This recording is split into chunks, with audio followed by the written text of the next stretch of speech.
as always, within those first few seconds, everything clicked back into place, and something inside Jenny said, duh, they were twins after all. Laughter bubbled up, and she hugged her sister hard. You sound surprised. Did you think I was going to bail on you? No, never. But seeing you makes it feel like this is really happening. I'm here, and it is. Jenny held Krista away.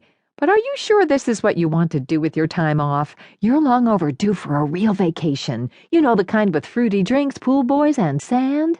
Trust me, this is a real vacation. 6 weeks of classes? Are you nuts? Krista grinned.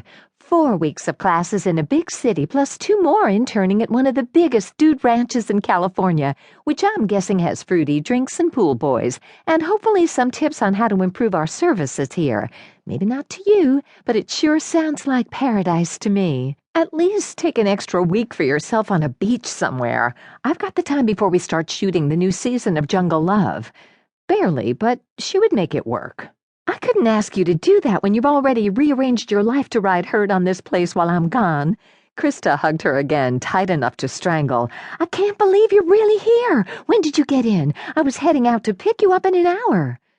As a belated exclamation and some chair scrapes came from the dining room, Jenny said, I caught an earlier flight and found a taxi driver who was willing to make the trip. That must have cost a fortune. Krista socked her in the arm. You should have called me.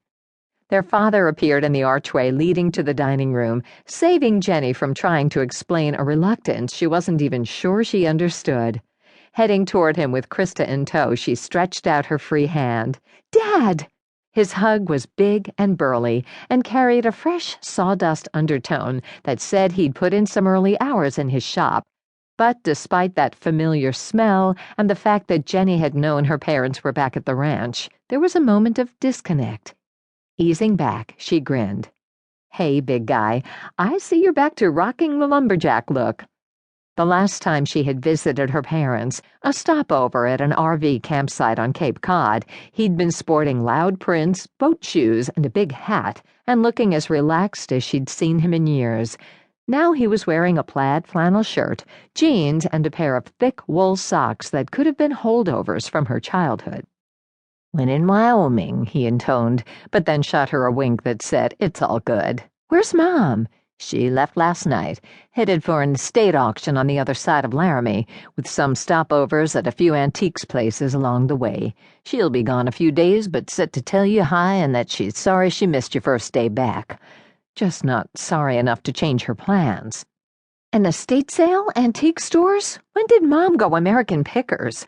Last she knew, her mother had been into French cuisine and the Food Channel. The write-up on the auction said they're selling some nice Depression-era glass, her father said in a good-natured non-answer.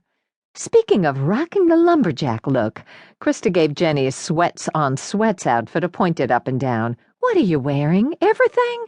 Shut up, it's freezing in here. Pansy, I was just getting ready to open a window and let out some of that cooking heat. Krista looked perfectly comfortable in yoga pants, a tank top, and flip-flops. Beneath her fuzzy hat, Jenny scowled. Try it, and I'll toss you in a snowbank. No, you won't. That'd mean going outside, and there's no way you're setting foot beyond the front door without more clothes. Krista's grin took on an edge. Like, you know, one of those survival suits they use in the Bering Sea? Ha, you willing to bet on that? Time out. Their father made a T sign with his hands. Breakfast first, then snow fights. Aw, Jenny and Krista said together, harmonizing, and then laughed and hugged again as the three of them trooped into the main room, with its exposed beams and tasteful, if you were into that sort of thing, taxidermy.